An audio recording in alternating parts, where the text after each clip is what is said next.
There are memories that never fade, no matter how hard you try to forget. For me, it was that April afternoon when I was 8 years old, the day my parents left and never came back. No tears, no final hugs, just a glance away, and the car disappearing down the end of the road. I thought I was staying for a few days. But those few days stretched into a decade. If you ever believed that family love is unconditional, let me tell you my story.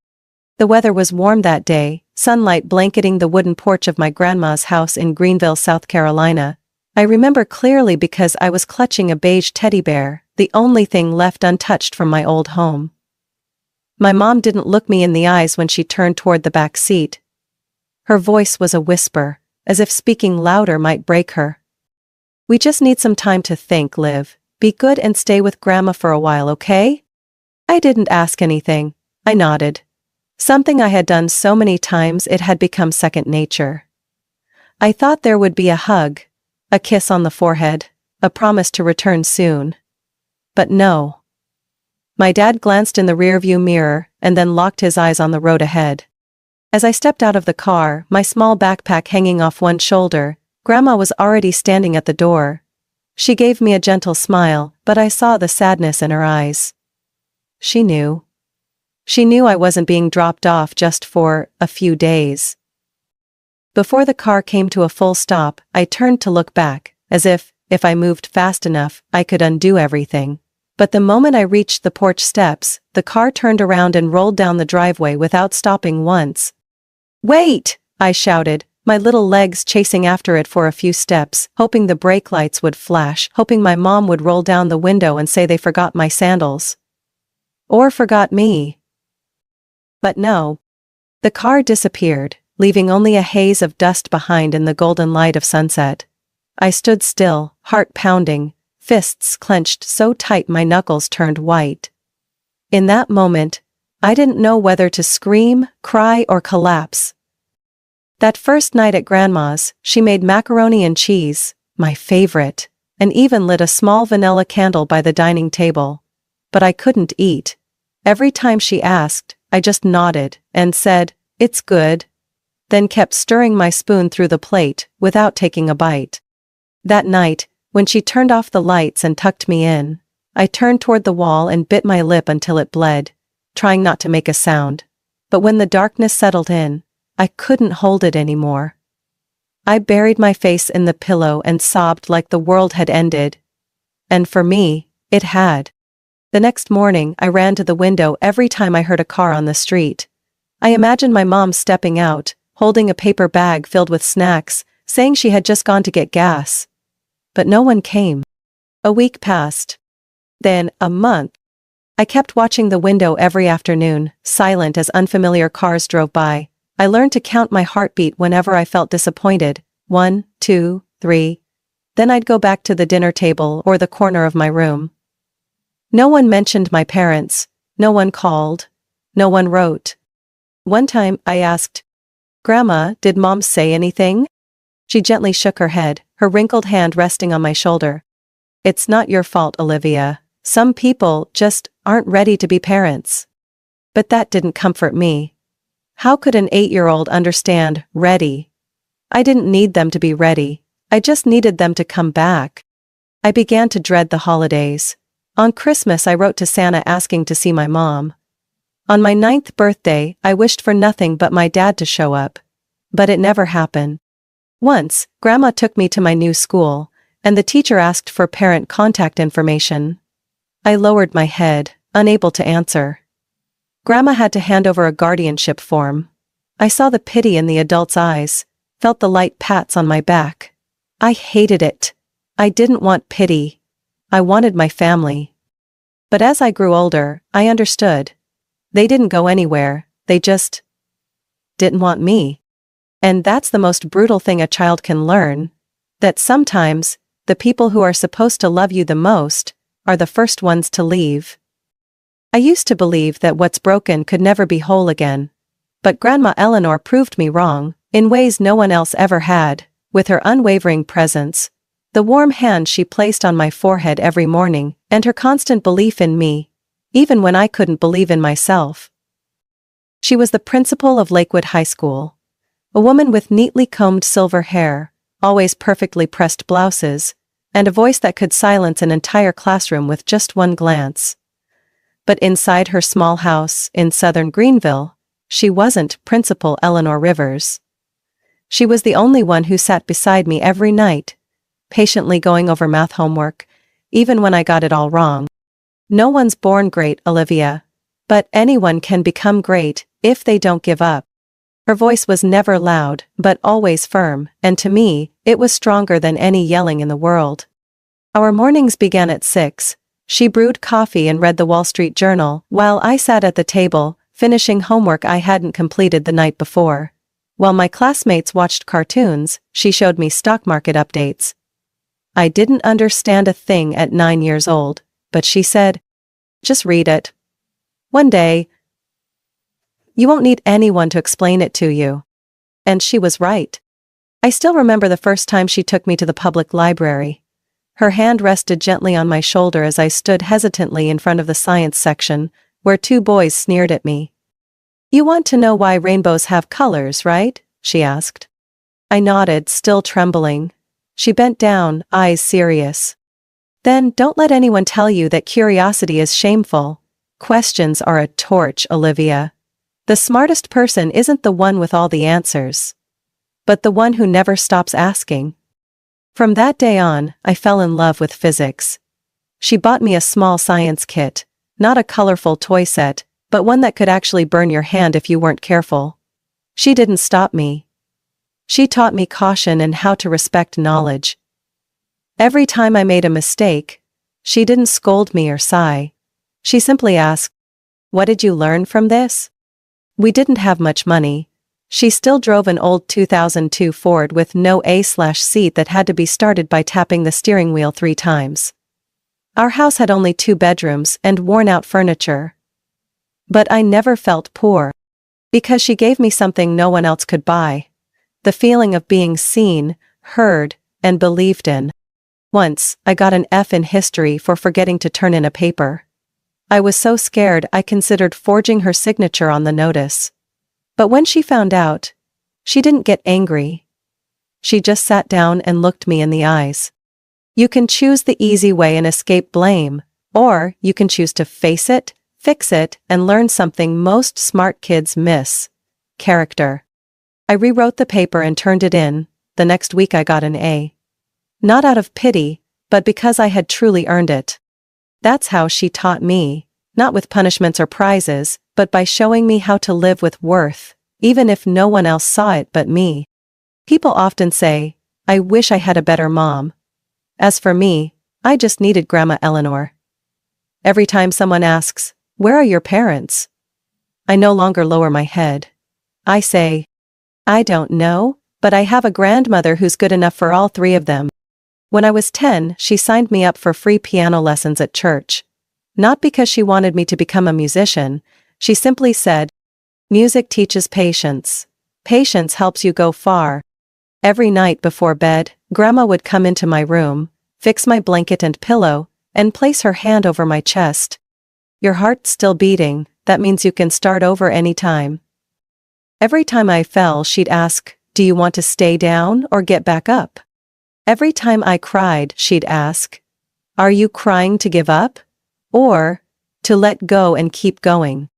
I grew up in a strictness that was never cold, in a love that never needed frills, and in an education whose worth I only realized looking back. Grandma never promised me an easy future. She simply showed me that I could own it. And then, when I was 13, I did something that made her cry, for the first time. Not out of sadness. It was when I won first place in the state science fair with a model for a low-cost water filtration system for rural communities. She sat in the very back row, saying nothing. Just gripped my hand tightly when I came down from the stage, my face still flushed with nerves. "That's my granddaughter," she whispered, eyes wet, but smile shining.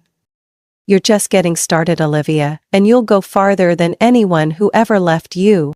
I used to think that kids like me, abandoned, without parents, living in a small worn-out house with a retired grandmother, would never be anything in the eyes of the world. Until the day the name Olivia Rivers echoed across a packed auditorium at the South Carolina State Science Fair, when I was 13. I nearly froze. I couldn't believe my ears when the host announced, loudly, "This year's first place award goes to the Project Affordable Biofilter for Low-Income Communities, by Olivia Rivers, student at Lakewood Middle School." My heart pounded so hard it felt like my chest might burst. I stood up, feet barely touching the ground, walking onto the stage through a wave of applause. The trophy wasn't heavy in my hands, but when I turned to find Grandma Eleanor in the crowd, my eyes blurred with tears. She stood at the back of the auditorium, in a simple purple dress, hands clasped, lips trembling but eyes glowing. She didn't jump. She didn't scream. But I knew inside her was a storm of emotion. That night, Grandma and I returned home in silence. Not because there was nothing to say, but because no words could contain the joy flooding the air. But when I stepped inside the house, I froze. The dining table was fully set, lasagna, the dish she made only for special occasions, desserts, string lights across the living room. A white poster hung between two windows, scrawled in red marker. "My granddaughter, state champion." She had invited my science teacher, a few close friends from class, even the school librarian, the one who helped me find books on water microbes. "You didn't think I could throw a party, huh?" she laughed when I stood there, mouth wide open. I hugged her tightly, nearly knocking off her reading glasses. "Thank you for everything." She stroked my hair. "No, Olivia, I just walked beside you. You were the one who moved forward. That party didn't have a DJ, no strobe lights, no 3-tier cake. But it had laughter echoing through the house, proud glances, and sincere pats on the back. For the first time, I didn't feel like the kid who was left behind. I was a girl stepping out of her own shadow. And in that very moment, sitting in a room full of people who cared for me, I realized something more important than any award. I no longer needed to sit by the window each afternoon, waiting for a car that would never return. I didn't need to imagine a hug that never happened. I didn't need to hope my parents would someday see my worth. I already had a family.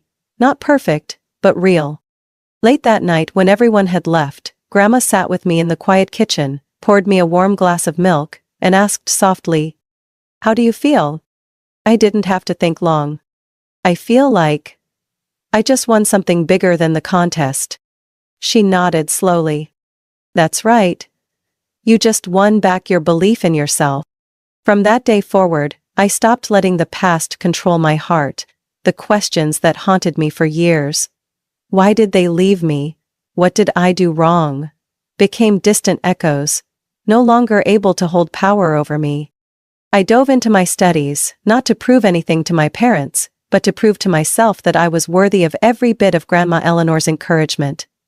I learned to speak confidently in front of a crowd, to share my projects during school panels. That quiet little Olivia from years ago had learned to hold her head high, to speak her dreams aloud, to show up. Still, I never forgot what Grandma once taught me. Success isn't just being recognized, it's knowing where you came from and choosing never to forget it.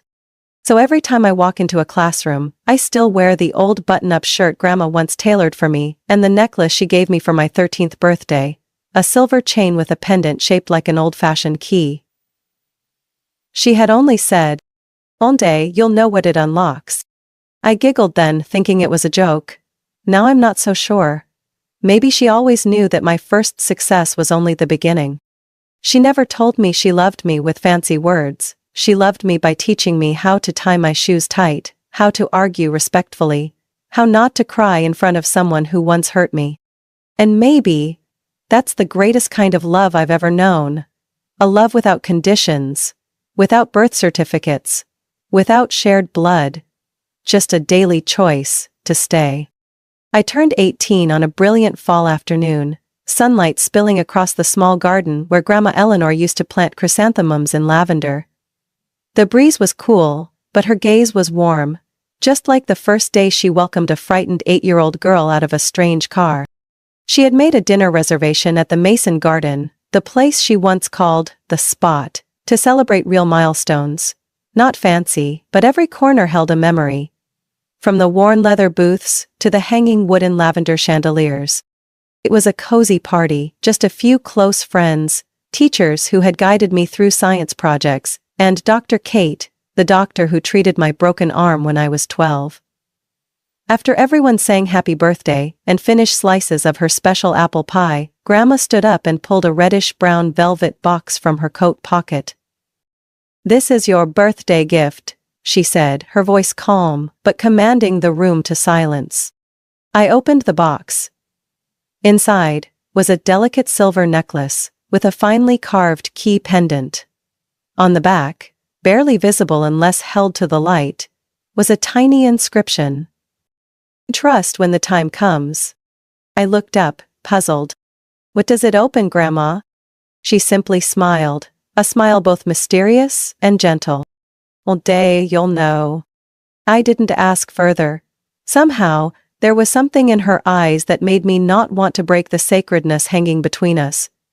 I wore the necklace that night, and haven't taken it off since.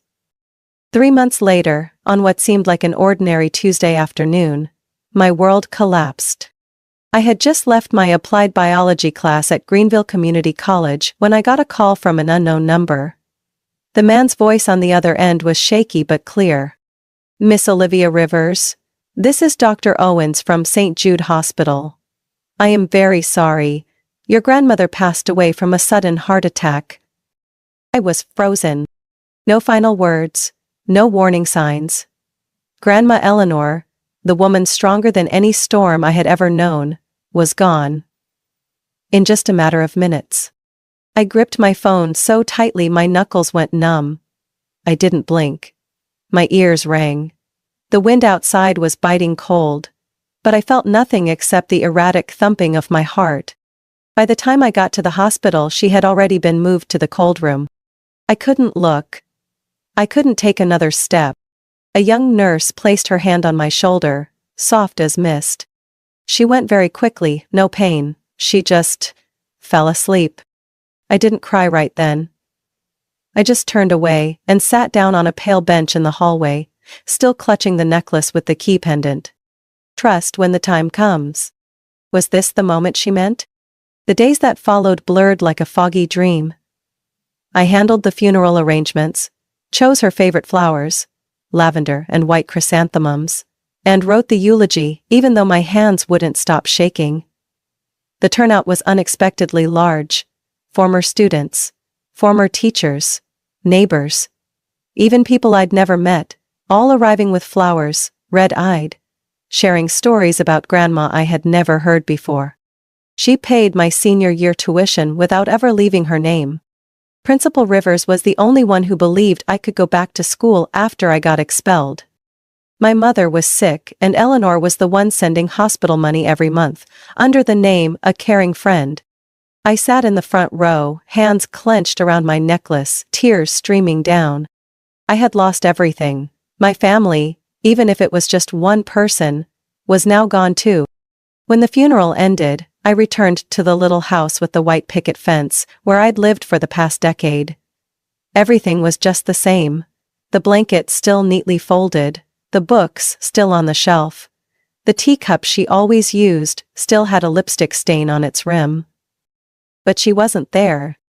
That night, I sat alone in the living room, no lights on, no TV. I just sat there, quietly, my fingers tracing the silver key pendant on my chest. And then I whispered, "Grandma, I'm not ready." No reply, only silence, thick and absolute, swallowing every echo like the night itself.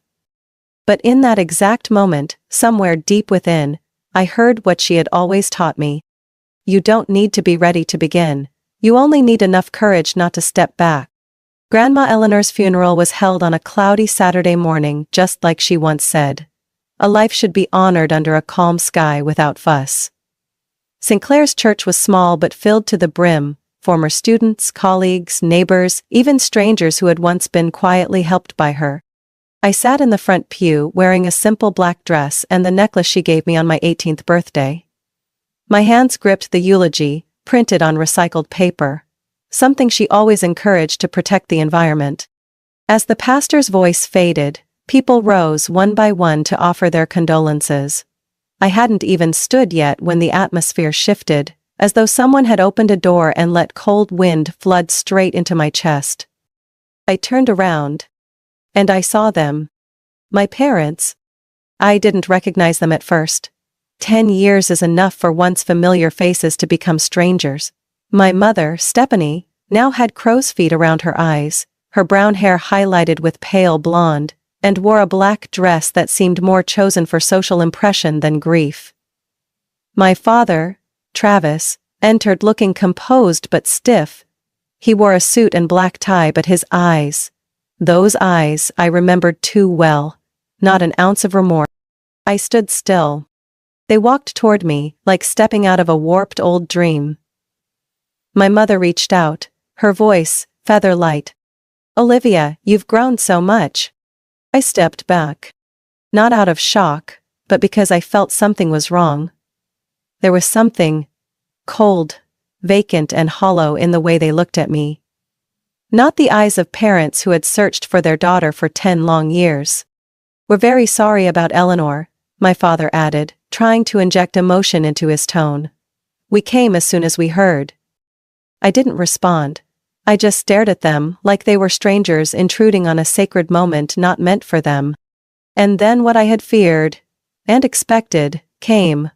Even quicker than I thought. "You'll be coming home with us, won't you?" my mother asked, her voice no longer soft but switching into that familiar tone. Commanding, with a hint of annoyance. "You're still under 18, aren't you?" my father added. "We're still your legal guardians."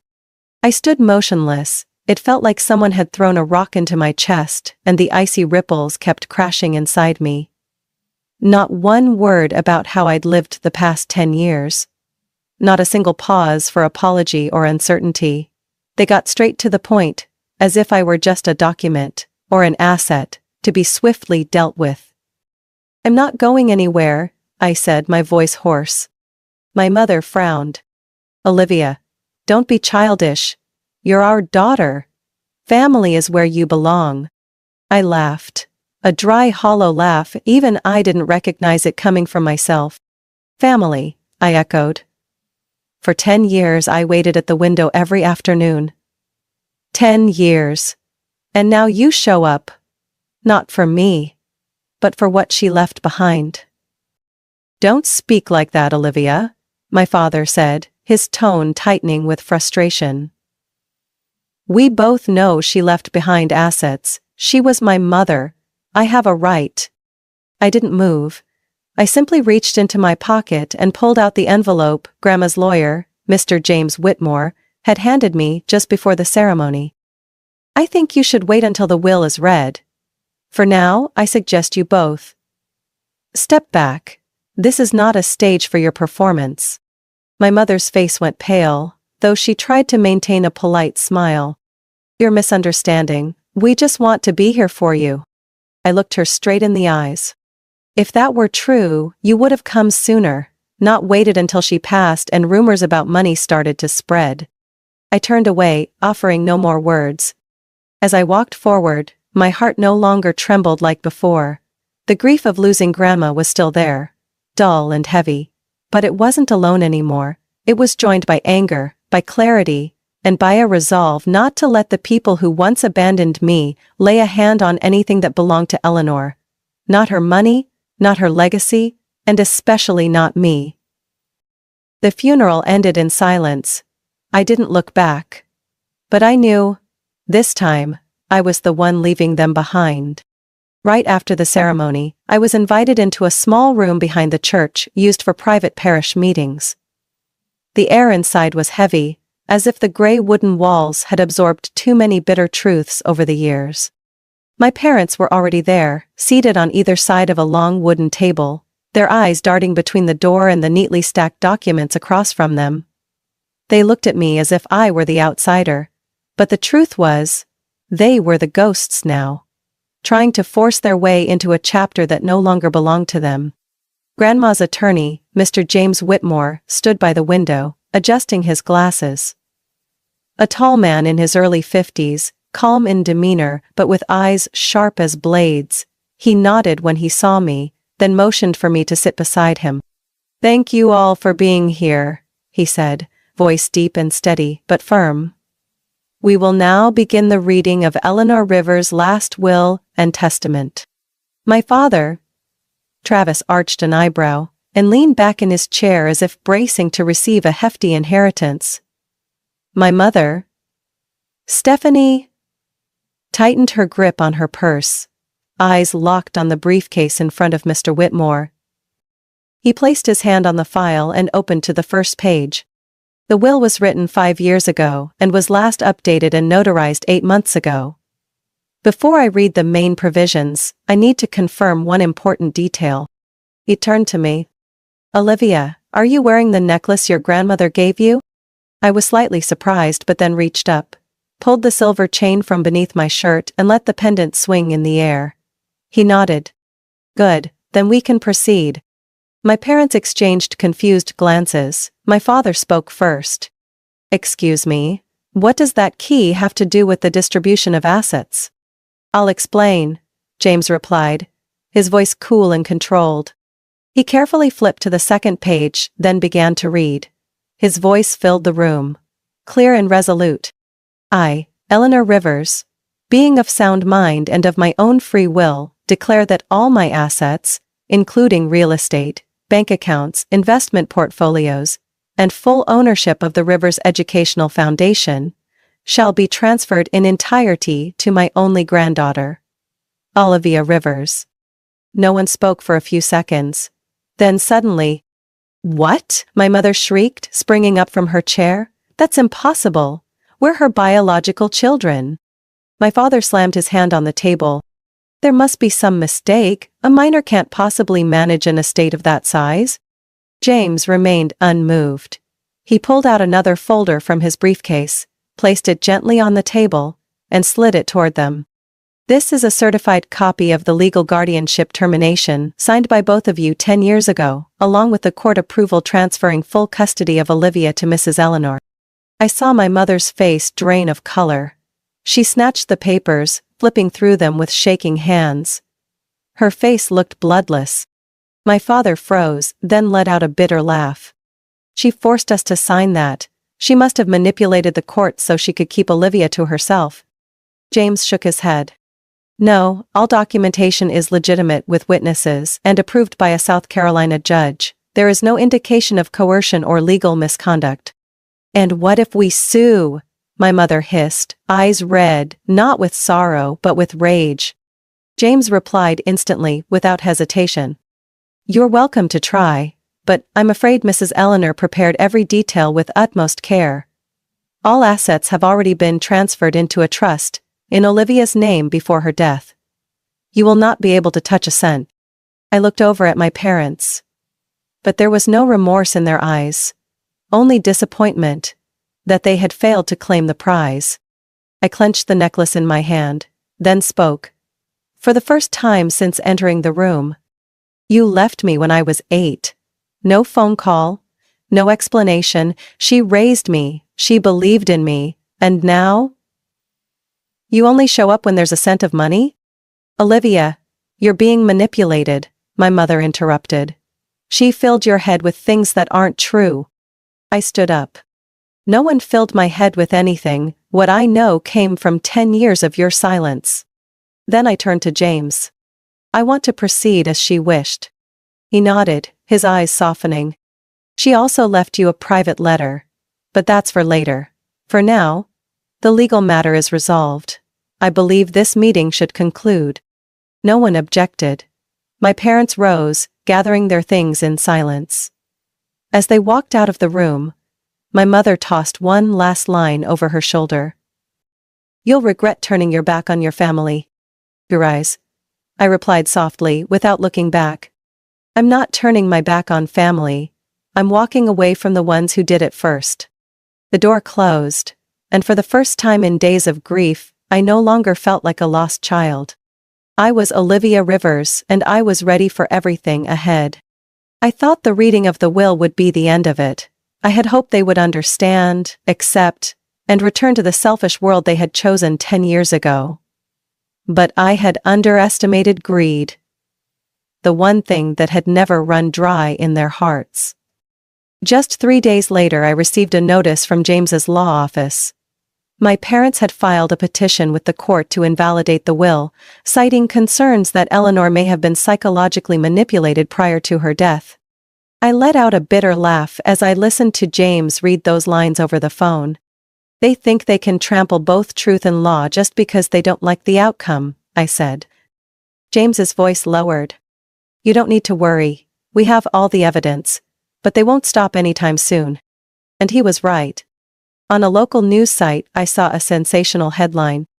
18-year-old girl accused of manipulating grandmother's estate. Below it was a photo of me stepping out of the church, eyes swollen from crying, lips pressed tight. My mother, Stephanie, appeared in the article with the caption, "We just want our daughter to have a real family. We lost our parental rights because of the manipulations of her grandmother." I read every word, rage surging through me like wildfire in my veins. Not only lies, they had made themselves the victims. I called James immediately. I want to speak out, publicly, clearly. I've been silent for too long. And so I did. At a press conference held at the Rivers Educational Foundation, where I had just been appointed honorary chair, I stood before dozens of reporters, cameras, and a storm of flashing lights. I wore a charcoal blazer, and the key pendant around my neck glinted in the spotlight.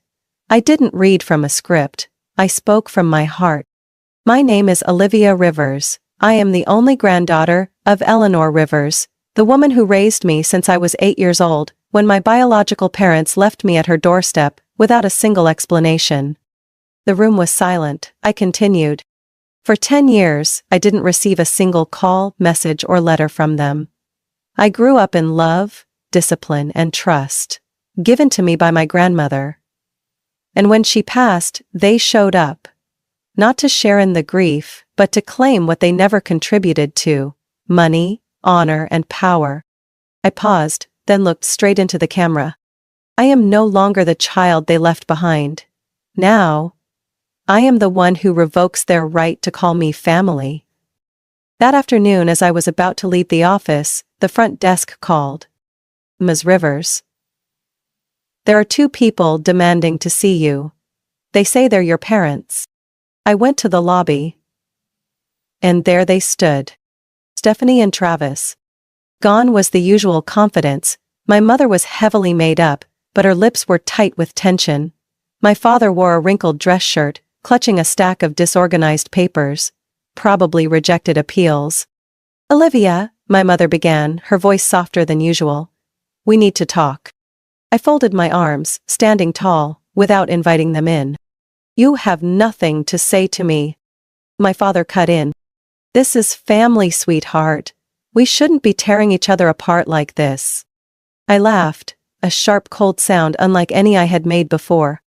Family? You cut me out of your lives for 10 years, and now you're using the media to smear me.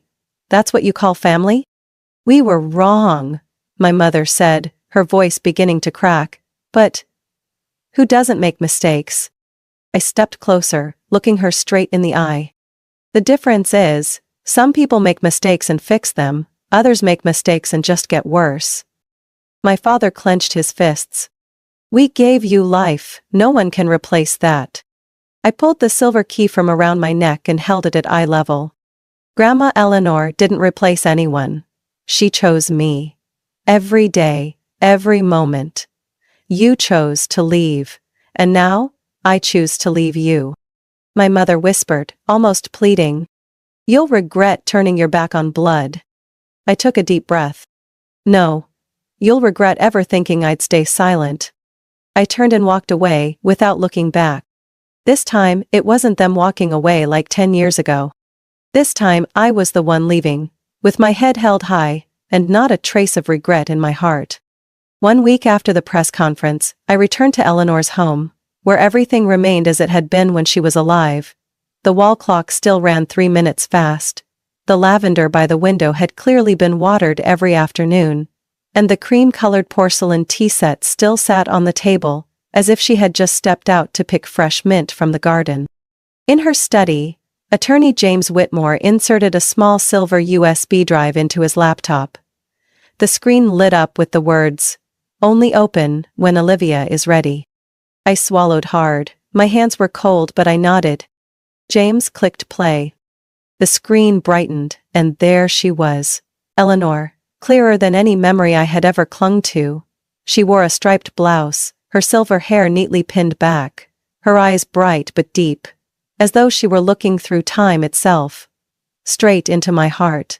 "Olivia, if you're watching this video, then things have unfolded exactly as I predicted," she began, her voice calm but full of emotion.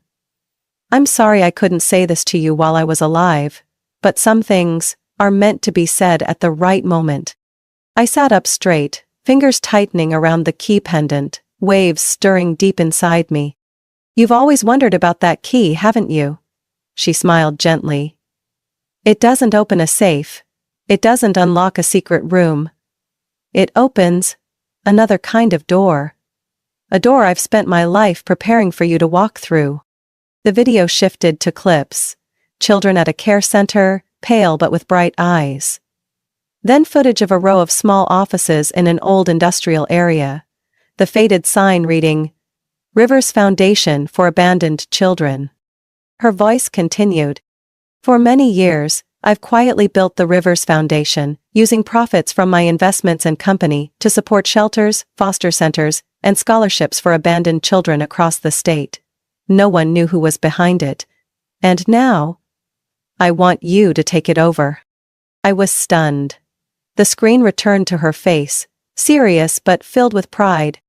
"I didn't just leave you money, Olivia. I left you a legacy, a responsibility, an opportunity to change lives, the way yours was once changed." I bowed my head, my chest ached, not from pressure, but from a sudden, overwhelming understanding. For the first time, I realized why she had raised me the way she did. Every lesson, every moment of patience, every whispered reminder in the night. Not to make me smart, but to make me strong enough to carry this. 1 month later, I officially assumed the role of Chief Executive Officer of the Rivers Foundation, according to the terms of the will. At first, many members of the board were skeptical. I was an 18-year-old girl with no college degree and no executive experience. But I walked into that first meeting wearing the lavender blazer my grandmother had once worn when presenting to the State Education Board back in 1998. I had found it in her old closet. And when I spoke, I didn't read from a script. I spoke from memory, from gratitude, from a deep understanding of every child who had ever been forgotten. I spoke about myself. About the little girl who used to sit waiting by the window. About the ache in her chest when no one came back. About the one woman who chose to love me unconditionally. And about the mission I carry now, to make sure no child ever has to wait the way I once did. When I finished, the room fell silent.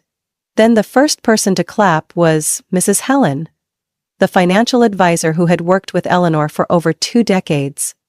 Her eyes welled up. "I see Eleanor in you. And I know we're putting this mission in the right hands." I didn't upgrade my car. Grandma's old Ford still sat in the garage. I'd just changed the oil regularly and kept the cinnamon essential oil she always used. I didn't move into a mansion. I stayed in the little house with the white fence. The place where dreams had first begun to bloom. I didn't hire bodyguards.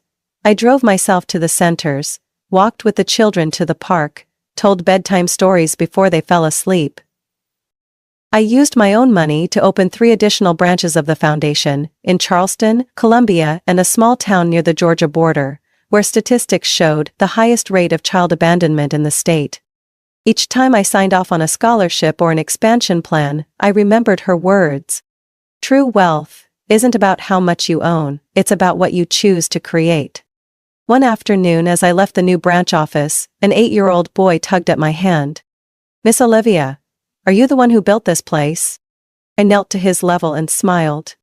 No, sweetheart, a wonderful grandmother built it. I'm just the one keeping her flame alive. He nodded thoughtfully, then whispered. I wish I had a grandma like yours. I gently squeezed his shoulder. You do now. And from this moment on, you won't be left behind again. Around my neck, the silver key still hung quietly, not a mystery anymore, but a reminder. I'm not just an heir to a fortune. I'm the keeper of a mission. And I am Olivia Rivers. The girl who was once abandoned, now a place where others can begin again. Olivia's story is not just a journey from pain to healing, it's a powerful testament to the strength of unconditional love and quiet resilience. From an abandoned child, Olivia rose not only to defend her own dignity, but to inherit and expand the noble mission her grandmother left behind.